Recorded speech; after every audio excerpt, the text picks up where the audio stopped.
कि सबसे पहला पॉइंट तो जिन चीजों को हमें लेकर के बात करनी है उनमें से एक चीज है कि तुझे we are going to cover Charles Lamb. But remember that कि before taking Charles Lamb's death, Charles Lamb's when was he born, before going with these topics या बिफोर टेकिंग दीज पॉइंट्स, इन सारे पॉइंट्स को cover करने से पहले I would like to tell you कि क्या और चीजें हैं जो ध्यान में रखना। सबसे पहला पॉइंट तो ये ध्यान में रखना है कि Charles lamb was a well known essayist of romantic as. जो चार्ल्स लैम्ब है वो जो है वेल नोन एसेइस्ट हैं और किस एज के हैं, रोमांटिक एज है की है, ये चीज हमें ध्यान में रखना है। दूसरा पॉइंट जो हमें ध्यान में रखना है, सेकेंड पॉइंट, कि he was the contemporary of William Wordsworth and ST. Coleridge. वो जो है विलियम वर्ड्सवर्थ के और एस.टी. कॉलरिज के कंटेम्परेरी रहे। In other words, you can say what was the contribution of uh, William Wordsworth in the field of natural poetry, Coleridge's contribution in the field of supernatural poetry. You find the contribution of this man in the field of English prose.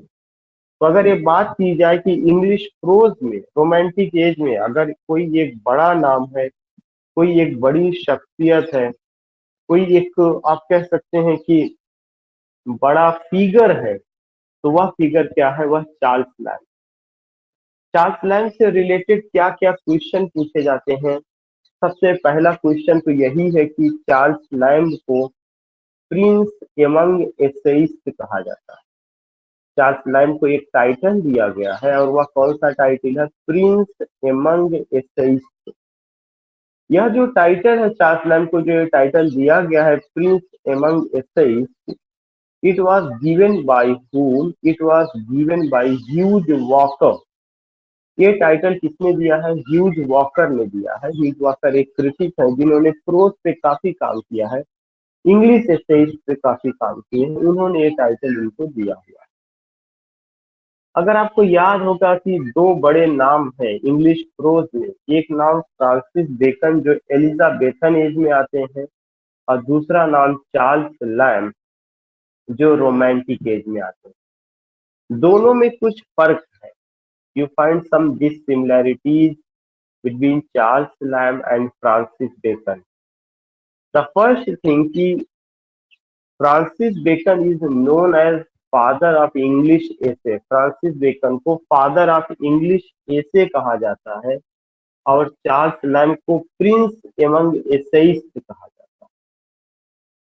दूसरा point जो आपको ध्यान में रखना है वो ये चीज ध्यान में रखना है कि Francis Bacon belongs to Elizabethan age which covers the period from 1558 to 1603. Francis Bacon, as an essayist, he belongs to Elizabethan age. वो एलिजाबेथन एज से बिलोंग करते हैं और वह जो पीरियड है कब से कब तक कवर करता है, 1558 से लेकर के 1603 ईस्वी तक का पीरियड वो कवर करता है। दूसरा जो आपको चीज पॉइंट ध्यान में रखना है, वो पॉइंट इस चीज को ध्यान में रखना है कि जो चार्ल्स लैम्ब है, Charles Lamb belongs to romantic age which covers the period from 1798 to 1837। Lamb romantic age से बिलोंग करते हैं जो 1798 से 1837 तक का आता है। इसका मतलब अगर हम देखें तो करीब करीब कुछ नहीं तो 200 साल से ज्यादा का फर्क है एज के पॉइंट ऑफ व्यू से। वो 16वीं शताब्दी में आए हुए हैं और ये आपके कब आते हैं, 18वीं शताब्दी का क्लोजिंग है और 19th सेंचुरी की शुरुआत है। वर्क इनके 19th सेंचुरी में आते हैं and he was born in the closing of the 18th century. Second point ये है कि अगर स्टाइल के पॉइंट ऑफ व्यू से, वे ऑफ राइटिंग के पॉइंट ऑफ व्यू से बात की जाए तो बेकन और लैम्ब में बहुत फर्क है। जो बेकन है वो इंस्ट्रक्टर है, मोटिवेटर है, टीचर जैसा बिहेव करते हैं। बेकन का जो फील्ड है वह कौन सा फॉर्मल एसेज का है। बेकन जो है रीडर से कोई इंटीमेसी नहीं रखते हैं। बेकन में प्रैक्टिकल विजडम है। बेकन में एपिग्रामेटिक स्टाइल है। बेकन में लैटिन कोटेशंस है। बेकन जो है आप कह सकते हैं कि छोटे मुद्दों को लेकर के काफी गंभीरता से बात करते हैं। He writes with full authority and he instruct his reader do this और do that. He doesn't share any intimacy. वो किसी के साथ कोई इंटीमेसी शेयर नहीं करते। तो ये कौन रहे हैं? ये आपके बेकन थे। मैं फिर से आपको बता दूं कि जब आप बेकन की बात करते हैं और लैम्ब की बात करते हैं तो वे ऑफ राइटिंग में बहुत फर्क है। जहां बेकन पाइनियर है या पर excellency lies in the work of excellency lies in the works of beckons essays, and he is famous as a formal essayist in 16th century। जो फॉर्मल एसे है उसको हम आर्टिकल भी कहते हैं। On the other hand you find that Lamb is famous as informal essays. Lamb जो है informal essays के रूप में फेमस है। अगर बेकन टीचर जैसा बिहेव करते हैं तो लैम्ब जो है फ्रेंड जैसा बिहेव करते हैं। अगर बेकन इंस्ट्रक्टर है, मोटिवेटर है, टीचर है, तो लैम्ब जो है shares personal experiences. Lamb tells such a thing to reader which is impossible to share with anyone. It means that the nature of lamb is not the nature of a teacher, or his nature is not the nature of an instructor or motivator. But lamb ultimately behaves like a friend. He makes intimacy with the reader. He shares some basic things. These things you get. ये चीज इसमें आपको नजर आती है lamb कि lamb मित्रवत व्यवहार करते हैं। किसके साथ व्यवहार करते हैं? अपने रीडर के साथ। अपनी लाइफ की पर्सनल चीजों को शेयर करते हैं। इसीलिए उनके एसे को इनफॉर्मल एसे कहा जाता है। उनके एसे में you find that he tells such a thing या सच अ इंसिडेंट्स ऑफ हिज लाइफ जो उनका पर्सनल है। वो अपनी बिलव्ड के बारे में बात करेंगे, इमेजिनेटिव चिल्ड्रन के बारे में बात करेंगे। इवन ड्रीम चिल्ड्रन में उन्होंने अपनी दादी फील्ड को लेकर के बात किया है, अपने भाई यंगर ब्रदर को लेके बात किया है। और वो इमेजिन करते हैं कि उनकी शादी भी हो चुकी उनकी बिलव्ड से और उनके दो बच्चे भी हैं। तमाम चीजें इवन और भी जिस तरह की चीजें रही हैं, चाहे five Christ hospital 5 and 30 years एगो उनका ऐसे रहा हो, कॉन्वालिसेंट ऐसे रहा हो, you will come to know कि उन्होंने जो ऐसे लिखा वह कौन सा ऐसे लिखा है। उन्होंने फॉर्मल ऐसे ना लिख करके इनफॉर्मल ऐसे लिखा। वो टीचर ना बन करके दोस्त बनते हैं। उनके ऐसे में प्रैक्टिकल विजडम ना हो करके एक्सपीरियंसेस ऑफ लाइफ, लाइक उनका अपना खुद का पर्सनल एक्सपीरियंसेस ऑफ लाइफ, उनकी इमोशंस, उनकी फीलिंग्स, और आप कह सकते हैं उनके जज्बात, उनके जो मिलने वाले जो लोग हैं, उनका जो रिलेशन लोगों के साथ था, उन सब चीजों को बखूबी उन्होंने शेयर किया। बहुत ही गरीब घराने से बिलोंग करते थे। He belongs to a very poor family. और फैमिली के ज्यादातर लोगों के सामने इकोनॉमिक क्राइसिस थी। आप देखेंगे कि एक बहन है जो मैडनेस में चली जाती है और माँ की उनकी बहन ही माँ की हत्या भी कर देती है। और आपको ये भी देखने को मिलेगा कि most of the people tuberculosis से मरते हैं। ये भी ट्यूबरक्लोसिस से मरते हैं। जब तक ये जिंदा थे कभी इनको नेम और फेम नहीं मिला। मरने के बाद इनको नेम फेम मिला। कॉलेज ने इनकी बहुत हेल्प की। He was helped by college. College जब एडमिशन दिए थे, जिस स्कूल में पढ़ते थे ये भी उसी स्कूल में थे। कॉलेज की बुआ खाना लाती थी, तो जो कुछ भी रहता था उसमें से कॉलेज उनके साथ शेयर करते थे। एक मैं थोड़ा सा उनकी पर्सनल लाइफ पर भी आपको बात कर रहा हूँ, जो मुझे थोड़ा बहुत जानकारी है, केवल आपके अंदर एक इंटरेस्ट को क्रिएट करने के लिए कि कितना क्राइसिस में उन्होंने अपनी जिंदगी को गुजारा। So you find this thing. अब now I am telling you about his life. अब जो मैं बात करूंगा उनकी लाइफ को लेकर के बात कर रहे हैं। जो उनकी लाइफ को लेकर के बात कर रहे हैं, सबसे पहला पॉइंट आपको ये ध्यान में रखना है कि Charles Lamb was born in London in February 1775। Charles Lamb का जन्म लंदन में हुआ है और कब हुआ है? 1775 में हुआ। नंबर वन पर। और कहाँ पर? In old fashion known as temple. Old fashion known as temple. तो लंदन में 1775 ईस्वी में लंदन के टेम्पल नाम की जगह पर उनका जो है क्या हुआ? जन्म हुआ है। TEMPLE। तो Lamb was born in London in February 1775, old fashion known as temple. ये एक पॉइंट। दूसरा चीज की he died in December 1834। You will come to know slight fall की वजह से, एंड जो उनका डेथ होता है। और दूसरा सबसे इम्पोर्टेंट चीज था कि ही लिव्ड होल लाइफ में he had only to struggle. उनको केवल संघर्ष करना पड़ा। ये एक बहुत इंपॉर्टेंट बात है। He belongs to romantic age, contemporary of S.P. Coleridge and William Wordsworth. He had a good bonding with S.P. Coleridge। S.P. Coleridge उनके बहुत अच्छे दोस्तों में थे। तो इस तरह से उनका जो जन्म है 1775 ईस्वी में हुआ है। उनकी जो मौत हुई है 1834 ईस्वी में हुई है। उनके फादर का भी नाम क्या था? जॉन लैंग था। हिज फादर, उनके फादर का नाम जॉन लैंग था। वाज अ क्लार्क, जो एक क्लार्क थे। ये क्वेश्चन पूछा जा चुका है कि उनके फादर का क्या नाम है? जॉन लैंग है, जो एक क्लार्क है।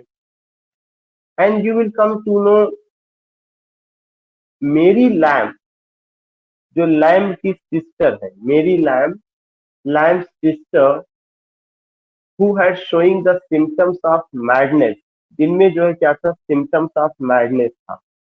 तो मैंने दो नाम लिया है। उनके फादर का नाम जॉन लैम्ब, जो एक क्लार्क थे।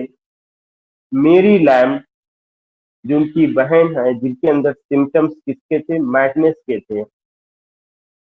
In a fit of insanity in 1796 picked up a knife and stabbed her mother to death। मेरी लैम्ब, उनकी बहन ने ही अपनी माँ का कत्ल किया था, क्योंकि उनके अंदर क्या था? मैडनेस के सिम्टम्स थे। तो ये मैंने जिक्र आपको पहले ही बता दिया था कि फैमिली में बहुत क्राइसिस रही, काफी प्रॉब्लम रही है कि अगर एक लड़की अपनी माँ का कत्ल करते, though she didn't mean to do this thing deliberately, but in a fit of madness उसने ऐसा किया। तो ये सारे पॉइंट्स बनते हैं। चार्ल्स लैम्ब, चार्ल्स लैम्ब के फादर का नाम जॉन लैम्ब, बहन का नाम मेरी लैम्ब। जॉन लैम्ब क्या है? एक क्लार्क है। मेरी लैम्ब में क्या है? सिम्टम्स ऑफ मैडनेस है। और वो चाकू लेकर के अपनी ही माँ का कत्ल कर देती है। तो ये चीजें हमें ध्यान में रखना। फादर क्या है? क्लार्क है। चार्ल्स लैम्ब का जन्म इंग्लैंड में 1775 ईस्वी को हुआ है। उनकी जो मौत हुई है 1834 ईस्वी में हुई है। अब उसके बाद आप ये देखेंगे कि जो चार्ल्स लैम्ब है उनकी मौत एडमंटन में हुई थी। एडमंटन जगह का नाम है, लेकिन उनको जो है वहीं के एक चर्चयार्ड में दफन किया गया था। लैम्ब की बहन मेरी लैम्ब सेंट जॉन वुड में 1842 ईस्वी में मरती हैं and was buried in brother's grave. और जिस कब्रिस्तान में भाई को दफनाया गया था, उसी कब्रिस्तान में जो है बहन को भी दफनाया गया था। लैम्स ग्रैंड मदर वॉज मेरी फील्ड। लैम्प की ग्रैंड मदर का नाम मेरी फील्ड था, जिसका जिक्र उन्होंने किसमें किया हुआ है? ड्रीम चिल्ड्रन में किया। तो आज की क्लास में आपको इंफॉर्मेशन ज्यादा है, ऐसा नहीं है कि आप कुछ अ, ऐसी चीजें लेंगे जहां पे हमें कहें कि कोई स्टोरी है या कुछ ऐसा। No, not at all. You will get some information. उस इंफॉर्मेशन को आपको ध्यान में रखना कि इस क्लास में हम जो बात कर रहे हैं, चार्ल्स लैम्ब को बात कर रहे हैं, जो रोमांटिक एज के एसेइस्ट हैं, जिनको प्रिंस एमंग एसेइस्ट कहा गया है, जो इनफॉर्मल एसेइस्ट हैं, जो फ्रेंड जैसा बिहेव करते हैं, जो इंटीमेसी रखते हैं रीडर से, जो बेकन से बिल्कुल अलग है। लैम्ब ज्यादातर अपने बारे में बात करते हैं, अपने फैमिली मेंबर्स के बारे में बात करते हैं, उन लोगों के बारे में बात करते हैं जिससे वो मिले हुए हैं या जिससे उनकी मुलाकात हुई है। लैम्ब का जन्म 1775 ईस्वी में हुआ है। कहाँ पर? लंदन में हुआ है। उनकी मौत 1834 ईस्वी में हुई है। Lamb was the contemporary of William Wordsworth and F.C. Coleridge. He belongs to romantic age. Lamb की जो मौत हुई थी 1834 ईस्वी में हुई है। लैम्ब के फादर का नाम जॉन लैम्ब रहा है, जो एक क्लार्क रहे हैं। उनकी सिस्टर का नाम मेरी लैम्ब है, जिनमें जो है मैडनेस के सिम्टम्स थे, जो अपनी माँ का कत्ल कर देती है। इसके अलावा आप देखेंगे कि मेरी लैम्ब की भी मौत होती है। बाद में मेरी लैम्ब और जॉन लैम्ब एक ही कब्रिस्तान में दफनाए गए हैं। लैम्ब की ग्रैंड मदर का नाम मेरी फील्ड है। तो मेरी उनकी बहन के भी नाम के साथ है और उनकी ग्रैंड मदर के भी साथ है। लेकिन ग्रैंड मदर में कौन सा वर्ड आता है? एक वर्ड फील्ड जुड़ा हुआ है, मेरी फील्ड। और इनका जिक्र या मेरी फील्ड का जिक्र उन्होंने कहाँ पर किया हुआ है? मेरी फील्ड का जिक्र उन्होंने अपने ऐसे ड्रीम चिल्ड्रन में किया है। उसी में उन्होंने अपने यंगर ब्रदर का भी जिक्र किया है। वहीं पर उन्होंने अपनी बिलव्ड का और दो इमेजिनेटिव बच्चों का भी जिक्र किया। और होता क्या है कि 1789 में Lamb was appointed to a clerkship in South Sea House. South Sea House में लैम्ब को नौकरी मिलती है क्लार्कशिप की। क्लार्कशिप में ना क्लार्क की नौकरी उनको मिलती है। साउथ सी हाउस जो रहा होगा, गवर्नमेंट ऑफिस होगी या जहां पर भी, तो साउथ सी हाउस में ही गॉट उनको नौकरी मिलती है। और किसकी नौकरी मिलती है? क्लार्क की नौकरी मिलती है। उनके फादर भी क्लार्क थे, जिनका नाम जॉन लैम्ब। इसका मतलब इन्होंने अपना करियर कैसे शुरू किया? एक क्लार्क की पोस्ट से इन्होंने शुरू किया। चार्ल्स लैम्ब लिखते हैं कि जब वो नौकरी को ज्वाइन किए तो उसका एक्सपीरियंस लिखते हैं। I came here on Tuesday of last week. मैं इस जगह को ज्वाइन किया था लास्ट वीक के ट्यूसडे को। It was like passing from life into eternity.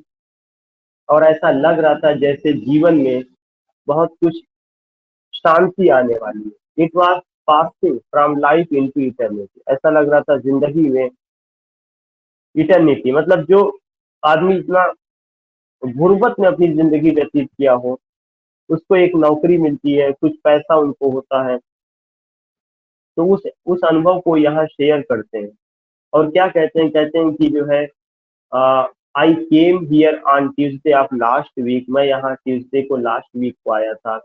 It was like passing from life into eternity. और यह ऐसा लगता है कि यह क्या है? एक इटर्निटी की ओर, मतलब जीवन में कुछ खुशियां आती हैं, उसको लेकर उन्होंने शेयर किया। कहाँ पे उनको नौकरी लगती है? साउथ सी हाउस में। किस पोस्ट पर लगती है? क्लार्क की पोस्ट पर। उनके फादर का क्या नाम था? जॉन लैम्ब था। फादर क्या थे? वो भी क्लार्क थे। दादी का क्या नाम है? मेरी फील्ड है। बहन का क्या नाम है? मेरी लैम्ब है, जिसमें फिट ऑफ मैडनेस था, जिसने अपनी माँ की हत्या भी कर दी थी। तो these things you have to remember. इनका जन्म कब हुआ? 1775 में। मौत कब हुई है? 1834 में। भाई और बहन दोनों को एक ही जगह दफनाया गया। इनका जो है अगर आप देखेंगे, इन्होंने एक चीज मेंशन किया है कि Elia was the name of an Italian clerk who like Charles Lamb was an employee at South Sea House. तो एक चीज ध्यान में रखना है कि इलिया जो है एक इटालियन क्लार्क का नाम था जो उनके साथ साउथ सी हाउस में काम करते थे। लेकिन इलिया जो है चार्ल्स लैम्ब का निक नेम है या सूडोनीम। क्यों? इन्होंने इलिया के नाम से अपने एसेज लिखे हुए, एसेज ऑफ इलिया करके। तो इलिया ओरिजिनल में एक क्लर्क का नाम था जो इटालियन क्लर्क थे, जो इनके साथ काम करते थे, कहां पर? साउथ सी हाउस में। लेकिन अगर ये क्वेश्चन आता है कि इलिया वॉज द निक नेम, उपनाम, तो Elia was the nickname of Charles Lamb, क्योंकि इन्होंने इलिया के नाम से एसेज लिखा है, जो कलेक्शन ऑफ एसेज है जिसका नाम है एसेज ऑफ इलिया। ये चीज आप ध्यान में रखिएगा कि इलिया ओरिजिनली क्या है। इलिया ओरिजिनली आपको जैसा मैंने बताया कि इटालियन क्लार्क हैं जो चार्ल्स लैम्ब के साथ काम करते हैं। कहाँ पे काम कर रहे हैं? साउथ सी हाउस में काम कर रहे हैं। इन 1819 1819 में Charles Lamb proposed to an actress Fanny Kelly. इन्होंने जो है एक एक्ट्रेस जिसका नाम फैनी केली था उसको प्रपोज किया, लेकिन यह जो प्रपोजल था एक्सेप्ट नहीं हुआ, इसको एक्सेप्टेंस नहीं मिली। It was not accepted. In 1819 Charles Lamb proposed to an actress, और उस एक्ट्रेस का क्या नाम है? फैनी केली, FANNY, फैनी केली, KELLEY, Fanny Kelly. Then you come to know कि एन सिमन, एक और लेडी उनकी लाइफ में आई थी जो उनकी पहली बिलव्ड थी, उसका नाम था N सिमन, ANN सिमन, SIMMONS। And सिमन was Lamb's first beloved. To Anne Simmons, Lamb gives the name Alice WN। Ann Simmons को ही इन्होंने निक नेम दिया है एलिस WN, और एलिस WN का जिक्र उन्होंने अपने ऐसे ड्रीम चिल्ड्रन में किया। तो एलिस WN जो उनकी बिलव्ड है, उनका ओरिजिनल नेम क्या था? एन सिमन्स था, जो उनकी पहली बिलव्ड थी, और उनका जिक्र उन्होंने कहाँ पे किया हुआ है? अपने एसो में किया हुआ। और अपनी सगी बहन मेरी लैम्ब का जिक्र उन्होंने कजिन ब्रिगेड के रूप में किया हुआ है उसी एसे में, कजिन ब्रिगेड, BRIDGET। ये सारे क्वेश्चन बनते हैं, एक एक पॉइंट में क्लियर कर रहा हूं। अभी मैं एक कुछ क्वेश्चन आपसे लूंगा जब मैं बायोग्राफिकल स्टडी करा दूंगा। तो फिर cousin brigade. Now you find another point. वह कौन सा पॉइंट है कि Charles lamb first independent book, Charles lamb का पहला इंडिपेंडेंट बुक था। पहला इंडिपेंडेंट बुक का मतलब ये हुआ कि चार्ल्स लैम्ब ने जो पहली किताब लिखी थी उसका नाम है a tale of Rosamund Gray and old blind Margaret. क्या नाम है? A tale of Rosamund Gray and old blind Margaret. यह 1798 में आता है। चार्ल्स लैम्ब की पहली किताब a tale of Rosamund Gray and old blind Margaret appeared in 1798. Charles Lamb started his career as a poet। अगर गवर्नमेंट एम्प्लॉई को छोड़ दिया जाए तो उन्होंने अपना करियर कैसे शुरू किया है? एज अ पोएट शुरू किया है। बाद में उन्हें क्लार्क की नौकरी मिली है, लेकिन उन्होंने अपना जीवन जो है एसेइस्ट के रूप में गुजारा है। ये 3 पॉइंट आपको ध्यान में रखना है। ही started his career as a poet, got a government job as a clerk, but devoted his life as an essayist। Charles Lamb educated at Christ Hospital। Christ Hospital यह कॉलेज का नाम है, वहां से इनको एजुकेशन मिली। Christ Hospital is also called the blue coat school. Christ Hospital को और किस नाम से जाना जाता है? The blue coat, COAT, the blue coat school, founded by Edward six. इसको एडवर्ड सिक्स ने 1552 में फाउंडेड किया था। तो जो चार्ल्स लैम्ब है, इनकी एजुकेशन कहाँ पर होती है? क्रिस्ट हॉस्पिटल में। क्रिस्ट हॉस्पिटल को द ब्लू कोट स्कूल कहा जाता है। And you will come to know उसकी स्थापना कब हुई थी? 1552 में एडवर्ड सिक्स ने किया। लैम्ब ने अपने एसे के बारे में कहा है, क्या कहा है? Lamb define his essays, they were all prefaces, वे सब के सब प्रीफेस हैं। A preface is nothing but a talk with reader. Preface कुछ नहीं है बल्कि रीडर से एक टॉकिंग है, टॉक है, बातचीत है। And they do nothing else, और इसके अलावा उसमें कुछ नहीं। मैं फिर से आपको बता दूं, लैम ने अपने एसेज के बारे में कहा है, दे वर ऑल प्रीफेसेस, वे सब के सब प्रीफेस ही रहे हैं। अब प्रीफेस इज नथिंग, जो प्रीफेस है वह कुछ नहीं है, but a talk with reader, बल्कि वह रीडर से एक टॉक है। And they do nothing else, इसके अलावा वहां पर कोई चीज नहीं।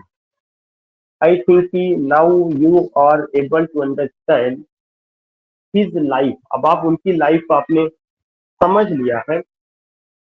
मैं एक एक दो दो क्वेश्चन उनकी लाइफ को लेकर के पहले आपसे मैं करूंगा, उसके बाद मैं शिवांगी जी से मुखातिब हूँ। सबसे पहले शिवांगी जी की, जो चार्ल्स लैम्ब है, lamb was born which year? Lamb का जन्म कब हुआ है?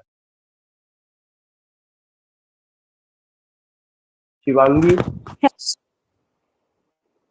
जी। Hello, sir. Please repeat. बेटा, माय क्वेश्चन इज कि when Charles Lamb was born and died? Sir, he was born in 1775 and he died in 1834. Okay. तो शिवांगी जी से जो मैंने क्वेश्चन लिया कि चार्ल्स लैम्ब की लाइफ और डेथ को, उन्होंने बताया कि 1775 में चार्ल्स लैम्ब पैदा हुए हैं, 1834 ईस्वी में उनकी मौत हुई है। और जैसा मैंने पहले ही बताया था कि वो लंदन में पैदा हुए थे, और जिस जगह पैदा हुए थे उसको टेम्पल के भी नाम से या old fashion known as temple दिया गया है टाइटल। और साथ ही साथ ये चीजें रही हैं। मैं ओम प्रकाश भाई से जानना चाहूंगा कि उनके फादर और उनकी सिस्टर का नाम क्या था? फादर का क्या नाम है और सिस्टर का क्या नाम था? ओम प्रकाश भाई। Yes, sir. या Mary Lamb was the name of his sister, and Charles Lamb was the name of his father. Uh, John lamb. James John Lamb. Yes, sir. John lamb. तो आपने देखा कि मैंने ओम प्रकाश भाई से दो क्वेश्चन पूछा कि उनके फादर के बारे में बताएं, तो उनके फादर का नाम जॉन लैम्ब, और सिस्टर का क्या नाम रहा है? मेरी लैम्ब रहा। या प्लीज म्यूट, प्लीज म्यूट। अब आरती मैडम के साथ नहीं, मैं राजेश भाई से जानना चाहूंगा। राजेश भाई। Yes sir. मेरा क्वेश्चन है कि जो उनके फादर है वो उन्होंने अपना करियर कैसे शुरू किया? As a class sir.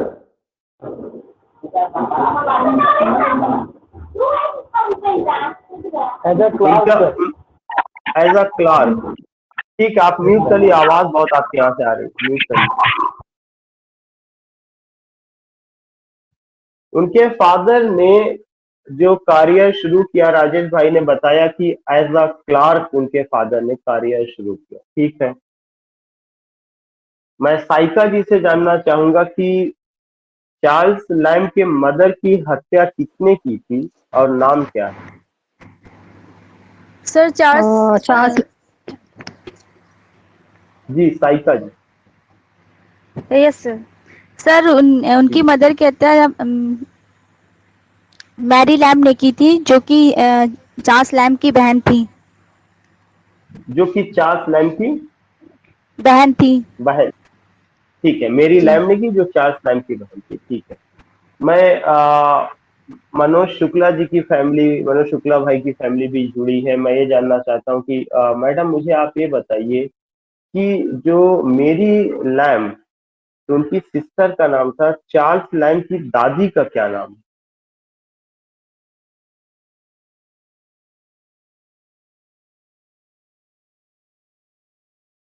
आवाज आज आपकी नहीं आ रही मैडम मुझे। उनकी दादी जी एलिजाबेथ फील्ड। एलिजाबेथ फील्ड, तो वो एसेइस्ट में उनका जिक्र किया गया है। अभी मैंने नाम बताया था, ओरिजिनल नेम क्या है?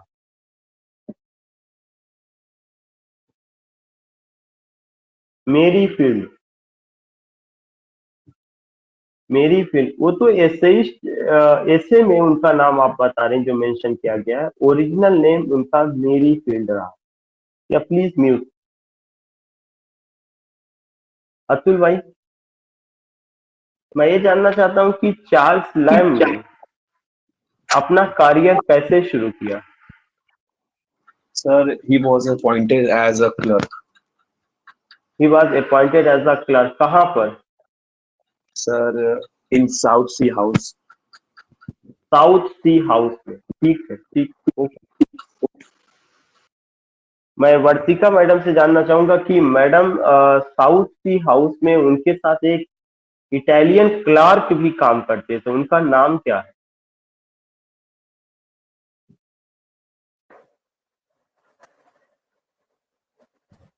मैडम, एलिया, उनका नाम एलिया था सर। उनका नाम इलिया था, ELIA। ठीक है, ओके, गुड। उनका नाम इलिया रहा है। और आप ही वर्तिका मैडम जानना चाहूंगा कि मैडम क्या इलिया नाम से कोई कलेक्शन ऑफ ऐसे भी आया हुआ है किसी का? जी सर, इनका चार्ल्स लैम्ब का ही है, वो एलिया के नाम से लिखते भी थे, इलिया स्यूडोनिम। के नाम से लिखते हैं या उनका जी सूडोनिम था? ठीक, ओके ओके। मैं अमित भाई से जानना चाहूंगा कि अमित भाई मुझे आप ये बताइए कि वो कौन से एसेइस्ट हैं जो ये कहते हैं कि I came here on Tuesday of last week, it was like passing from life into eternity. Who wrote this line? So this statement is by Charles Lamb when he joined as a clerk in South Sea House. In South Sea House, good. मैं नसीम जी से जानना चाहूंगा कि नसीम जी, Charles lamb ने एक actress को propose किया था, उस एक्ट्रेस का नाम क्या है? अस्सलाम वालेकुम सर। वालेकुम। Sir Elizabeth. नहीं, आप फिर से मेरे क्वेश्चन को कि Lamb proposed an actress in 1819, what is the name of that actress?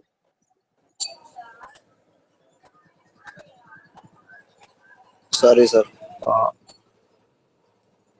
M giving you option: Elia, Mary Lamb, Mary Field, Fanny Kelly. Sir Mary Field. Mary Field उनकी दादी का नाम था, वो एक्ट्रेस नहीं रही है। मेरी लैम्ब उनकी जो है बहन का नाम है।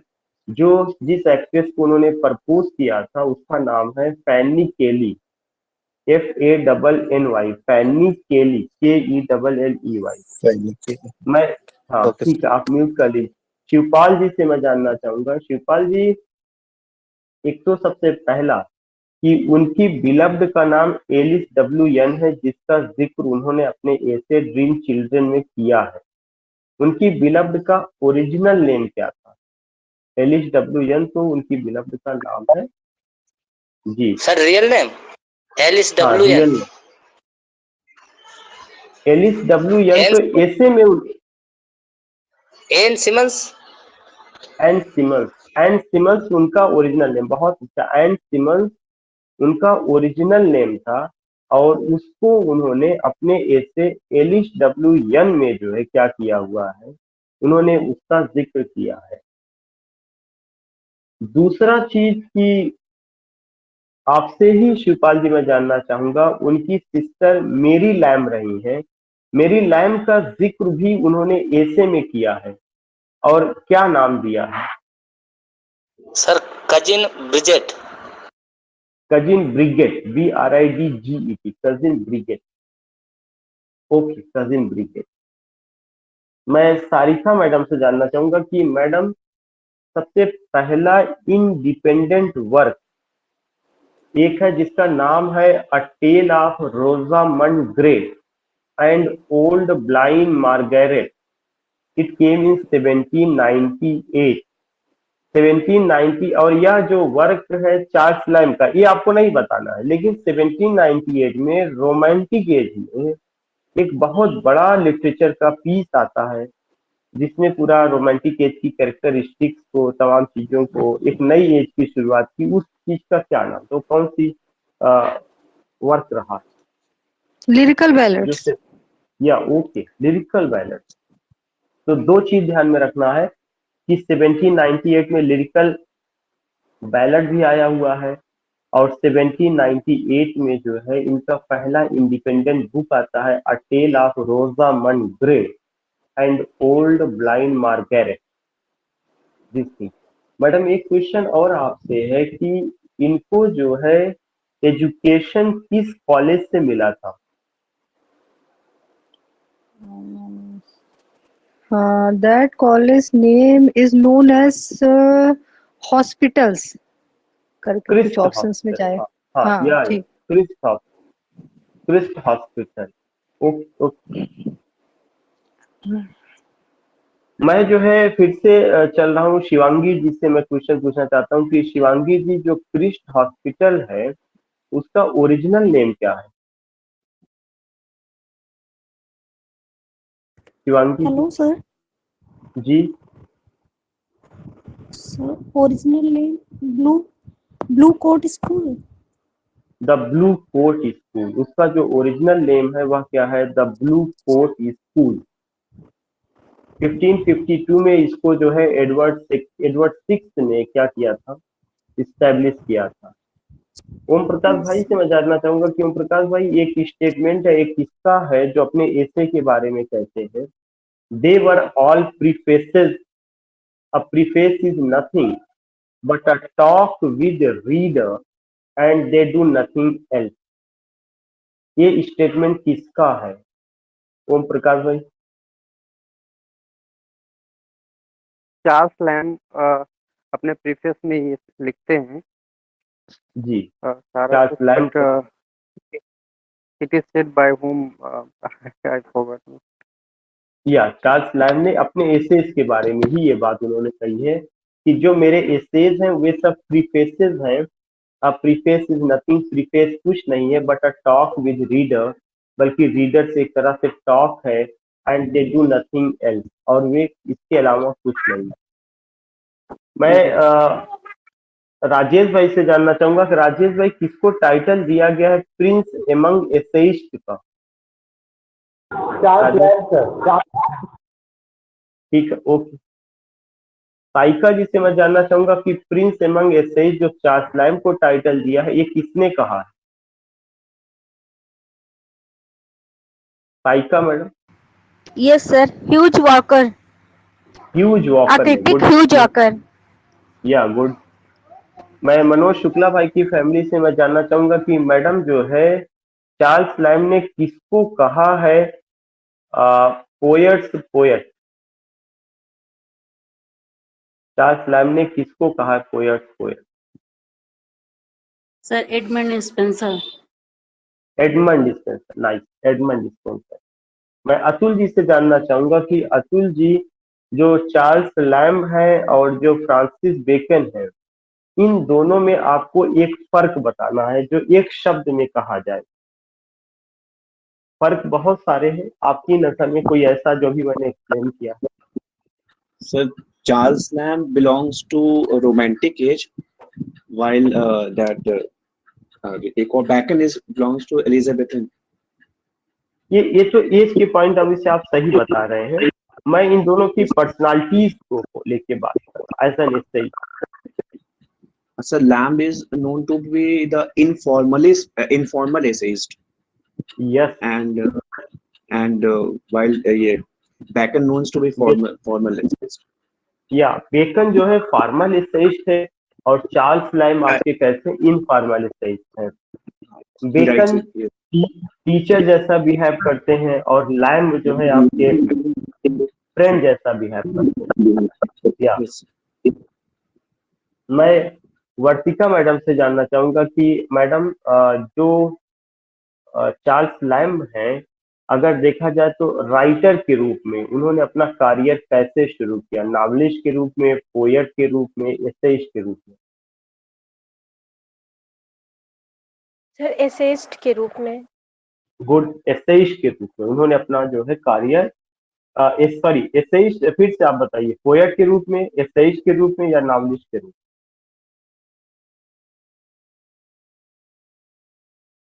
एसेइस्ट नहीं, पोएट के रूप में। ओ उन्होंने अपना करियर जो शुरू किया है पोएट के रूप में शुरू किया है, but he devoted his life as an essayist. मैंने ये स्टेटमेंट अभी दिया था, मैंने कहा था आप इसे ध्यान से अपने दिमाग में रखिएगा कि उन्होंने जो अपना करियर शुरू किया एज अ पोएट शुरू किया, लेकिन अपनी लाइफ को जो उन्होंने डेडिकेट किया है वह कैसे डेडिकेट किया है, एसेइस्ट के रूप में। अतुल जी आप म्यूट कर लीजिए, आपने ऑन कर लिया, आवाज आ रही है आपके यहाँ से।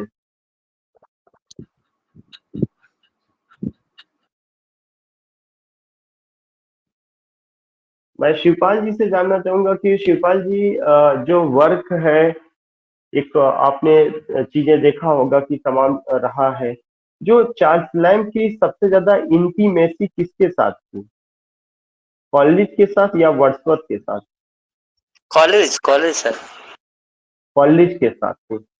सारिका मैडम से मैं जानना चाहूंगा कि सारिका मैडम अगर जो है लाइम के एसे को, खासकर ड्रीम चिल्ड्रन को रेवरी कहा गया है, रेवरी का मतलब क्या है, REVRI, ये क्वेश्चन पूछा जा चुका है। लाइम के एसे को, खासकर ड्रीम चिल्ड्रन को रेवरी कहा गया है, रेवरी क्या है?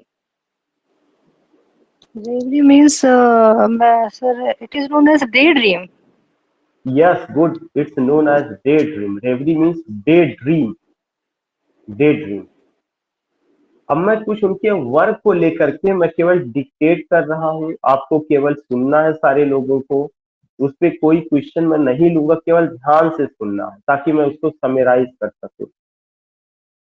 एक तो चीज आपको ये ध्यान में रखना है कि चार्ल्स लाइम ने शुरू में, जैसा मैंने बताया कि उन्होंने अपना करियर पोएट के रूप में शुरू किया। उन्होंने क्या लिखा है, पहले सॉनेट लिखा हुआ, उनके 4 सॉनेट्स आते हैं, किसके नाम से आते हैं, under the name of CL। CL उनका आप कह सकते हैं कि इनिशियल है, CL, चार्ल्स लैम। उन्होंने चार्ल्स लैम पूरा नहीं लिखा, तो चार्ल्स लैम ने अपना करियर पोएट के रूप में शुरू किया। जो मैंने वर्तिका मैडम से भी क्वेश्चन पूछा था, मैंने इसको रिपीट भी किया था, फिर से मैं बता दूं कि he started his career as a poet, wrote 4 sonnet, 4 sonnet उन्होंने लिखा, और वो चारों सॉनेट उन्होंने जो नाम लिया है क्या है, CL, इसके नाम से चार्ल्स लैम उसका मतलब है। और साथ ही साथ आप ये देखेंगे कि ये जो सॉनेट रहा है appeared in यस्टी कॉलिस पोएम ऑन वेरियस सब्जेक्ट। यह सॉनेट जो है कहाँ पे आया था, यस्टी कॉलिस की पोएम में आया हुआ था, और उस पोएम का क्या नाम है, जो कलेक्शन ऑफ द पोएम था, पोएम्स ऑन वेरियस सब्जेक्ट, यह 1796 में आता है। मैं फिर से एक बार रिवीजन कर दे रहा हूं कि चार्ल्स लैम ने अपने करियर की शुरुआत पोएट के रूप में की है। उन्होंने 4 सॉनेट्स लिखा है, और 4 सॉनेट्स में जो उन्होंने लिखा तो अपना नाम CL किया, चार्ल्स लैम उसका मतलब है, लेकिन पूरा नाम ना लिख के उन्होंने CL किया।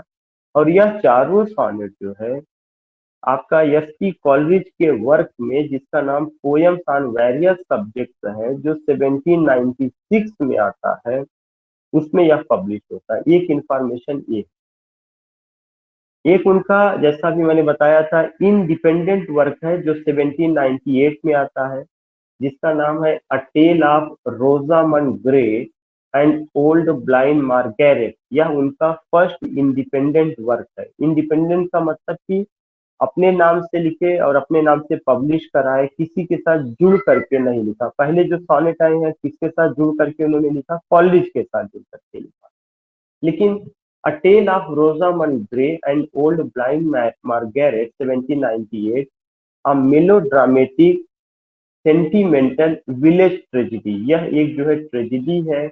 It is a romance too, और यह रोमांस भी। ध्यान से आपको सुनना है कि जो अभी तक हम लोग नाम ले रहे थे कि a tale of Rosamund Gray and old blind Margaret 1798, a melodramatic sentimental village tragedy है और रोमांस भी है, और यह उनका पहला इंडिपेंडेंट वर्क रहा है। इसके अलावा उन्होंने लिखा है John Woodvil, JOHN John, WOOD wood, VILLE, John would wild 1802 में is a 5 act tragedy, 5 act में यह ट्रेजिडी है, एलिजाबेथन स्टाइल में लिखी गई है। इट वॉज ओरिजिनली कॉल्ड, इसका नाम शुरू में जो रखा गया था प्राइड क्योर रखा गया था, कि प्राइड माने अभिमान, क्योर माने इलाज, उसका क्या नाम रखा गया था, प्राइड क्योर। और ये कब आती है, 1802 में आती है, लेकिन उसका और नाम, जिस नाम से वह पब्लिश होती है, क्या नाम है, John Woodvil, JOHN John Wood, WOOD wood, VILLE, 1802 में आती है। 5 एक्ट ट्रेजिडी है, एलिजाबेथन स्टाइल में लिखी गई है, and it was originally called as pride cure, और ओरिजिनली इसको किसके नाम से जाना जाता है, प्राइड क्योर के नाम से जाना जाता है। It is a poetical drama too, और यह पोइटिकल ड्रामा मतलब पोइटिक लैंग्वेज में लिखी गई। तो अगर आपने देखा होगा, अभी तक लैम्ब के 3 पॉइंट्स को मैंने लेकर के बात किया। एक पॉइंट मैंने लेके बात किया कि लैम्ब ने 4 सॉनेट लिखा, किसके नाम से लिखा, CL के नाम से, अपना उन्होंने इनिशियल उन्होंने शुरू किया, और वो किस में पब्लिश होता है, कॉलेरिज के साथ उन्होंने काम किया था। कॉलेरिज के work poems on various subject 1796 में वो पब्लिश होता है। उसके बाद उनका दूसरा वर्क है a tale of Rosamund Gray and old blind Margaret 1798 में, a melodramatic sentimental village tragedy है, इसे रोमांस भी है। फिर उनका नेक्स्ट वर्क आता है जॉन वुड वाइल्ड, जो 5 ट्रेजेडी इन एलिजाबेथन स्टाइल है, इसको प्राइड सिक्योर भी कहा गया है, और पोइटिकल ड्रामा। फिर उनके कुछ एक इम्पॉर्टेंट पोयम आती है द ओल्ड फेमिलियर फेसेस के नाम से, the old familiar faces, a well known poem. उसके अलावा हेस्टर अ लिरिकल बैलाड है, एक उनका लिरिकल बैलाड है जिसका नाम हेस्टर, HESTER। तो आपने देखा कि उन्होंने अपना कार्य, जैसा मैंने बताया था, पोएट के रूप में शुरू किया। अभी ऐसा स्टेज पे कोई ऐसा जिक्र नहीं हुआ। हेस्टर 1803 में अ लिरिकल बैलाड, एक लिरिकल बैलाड है। The old familiar faces a well known poem है। On an infant dying as soon as born, एक एलिजी है, एक उनका एलिजी है 1827 में। एलिजी का क्या नाम है, on an infant dying as soon as born, 1827 में आई है। एक और है एल्बम वर्सेस 1830 में। यह क्या है, एल्बम वर्सेस, इसमें लिरिक्स और सॉनेट्स रहे हैं। मिस्टर एच एक उनका पार्ट है जो 1806 में आया है। नेक्स्ट है टेल्स फ्रॉम शेक्सपियर, यहाँ से क्वेश्चन पूछा जाता है, टेल्स फ्रॉम शेक्सपियर 1807 में आया है। कंटेन्स 20 रीटोल्ड स्टोरी, जिसमें 20 कहानियां हैं जो शेक्सपियर के ड्रामा से, की जो उनका ड्रामा है उसको कहानी के रूप में प्रोस की शक्ल दी गई है। It begins with the Tempest, यह टेम्पेस्ट से शुरू होता है, एंड्स विद पेरिक्लिस, पेरिक्लिस पे जाके खत्म होता है। और इसमें 4 कहानियां लैम्ब के द्वारा बताई गई है। बाकी जो कुछ रहा है उनकी सिस्टर मेरी लैम्ब ने। तो टेल्स फ्रॉम शेक्सपियर वो और उनकी बहन मेरी लैम ने लेकर मिल करके लिखा। 1807 ईस्वी में आती है। कंटेन्स 20 रीटोल्ड स्टोरीज, इसमें 20 कहानियां हैं। इसकी जो शुरुआत होती है द टेम्पेस्ट से होती है, जो खात्मा होता है पेरिक्लिस से होता है। Only 4 stories by Lamb, 4 stories by Lamb, इसका मतलब लैम ने ट्रेजिडी पर काम किया, शेक्सपियर की ट्रेजिडी पर, और सिस्टर ने कॉमेडी पर काम किया। Mrs Leicester's school 1808, a collection of original stories, या इनका कलेक्शन ऑफ स्टोरीज रहा है। Specimens of English dramatic poets contemporary with Shakespeare 1808 में, ये भी बहुत फेमस है, पूछा जा चुका है। Specimens of English dramatic poets contemporary with Shakespeare 1808 में। द एडवेंचर्स ऑफ यूलिसिस, ये भी आया है 1808 ईस्वी में था। इसके अलावा एसेज ऑफ इलिया का पहला एडिशन 1823 में आया है। एसेज ऑफ इलिया का दूसरा एडिशन 1833 में आया है। पहला एडिशन 1823 में, दूसरा 33 में। On the tragedies of Shakespeare, a critical essay by Lamb, ये भी पूछा जा चुका है। Essays of Iliya 1823, essays of इलिया 1833, और एक उनका क्रिटिकल एसे है, और वह क्रिटिकल एसे क्या है? On the tragedies of Shakespeare, a critical essay. दूसरा एसे उनका है on the character and genius of Hogarth करके, on the character and genius of Hogarth, ये भी उनका लैम का क्रिटिकल एसे है। The king and queen of hearts, ये भी उनका एसे है। उसके बाद प्रिंस डोरस, एक फेरी टेल है, prince Dorus a fairy tale in decasyllabic couplet, it is taken to be the last work for children, और ऐसा कहा जाता है यह चिल्ड्रन पर लिखा गया लास्ट वर्क है। So these things you find। एक नजर में आपको किताब पर जाना है, उसको आपको देख लेना है कि पेज नंबर 233, 234 पर ये बात हो रही है। उसके अलावा उनके कुछ एसेज हैं। एक एसेज ड्रीम चिल्ड्रन, जिसमें उन्होंने अपनी दादी के बारे में, मतलब मेरी फील्ड, उसमें उन्होंने केवल फील्ड का जिक्र किया है। अपनी बहन कजिन ब्रिगेड को लेकर के, जो कि उनकी सगी बहन मेरी लैम रही है। अपने younger brother John L beloved Alice W N को लेकर उन्होंने बात किया है, जिसका ओरिजिनल नेम सीमंस रहा है। इसके अलावा 2 इमेजिनेटिव डॉटर्स एलिस और जॉन को लेकर के वो बात करते हैं। तो उस तरह से ड्रीम चिल्ड्रन, जो भी मैंने क्वेश्चन पूछा था कि रेवरी क्या है, तो डे ड्रीम है, जो सारिका मैडम ने बताया था। और यह ऐसे dream children is an example of reverie. वो ऐसे ही दिन में बैठे हुए हैं और उनको हल्का सा नींद आती है, पूरी तरह से नींद की गफलत में वो नहीं है, नींद आती है। उसके बाद जो है वो क्या करते हैं कि उनको लगता है वो कोई ड्रीम देखते हैं कि उनकी शादी हो गई, बच्चे हैं, उनकी जो बहन मैडनेस जो बहन और बगल में है, आदि थी इसमें उन्होंने इसका जिक्र किया। तो ड्रीम चिल्ड्रन एक उनका बहुत फेमस एसे है। प्रेज ऑफ चिमनी स्वीपर्स उनका एसे है। कभी कभार सीधे एसे का नाम पूछा जाता है, इसलिए आज आपको समय निकाल करके जितना वर्क मैंने बताया है, एक बार आपको ये कवर करना है। मैं कोई क्वेश्चन मैंने कहा मैं नहीं लूंगा इस पर, मैं केवल डिक्टेट कर दे रहा हूँ। प्रेज ऑफ चिमनी स्वीपर्स, ये उनका एसे है। Dissertation of a roast pig उनका एसे है। कन्फेशंस ऑफ अ ड्रंकर्ड उनका एसे है। The South Sea House, essays of Elia में पहला एसे, ये क्वेश्चन बहुत इंपॉर्टेंट है। The South Sea House, essays of Elia में पहला एसे है। एसेज ऑफ इलिया 2 हिस्सों में आई, 1823, 1833। और ड्रीम चिल्ड्रन जो उनका एसे है वो क्या है? रेवरी है, जिसमें उन्होंने अपने फैमिली मेंबर्स के बारे में, अपनी दादी फील्ड, अपनी बहन मेरी लैम, अपनी बिलव्ड एलिस डब्ल्यू एन, अपने छोटे भाई 2 इमेजिनेटिव चिल्ड्रन के बारे में बात करते हैं।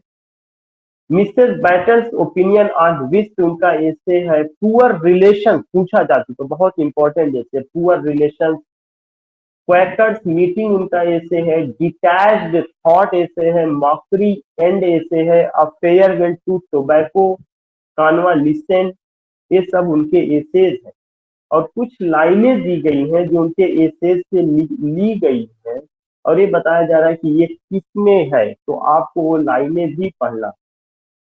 जैसे उन्होंने in his essay a chapter on years, उनका एक एसे है अ चैप्टर ऑन ईयर्स, उसमें वो कहते हैं Lamb describes ear in a phrase hen some volumes to the human capital.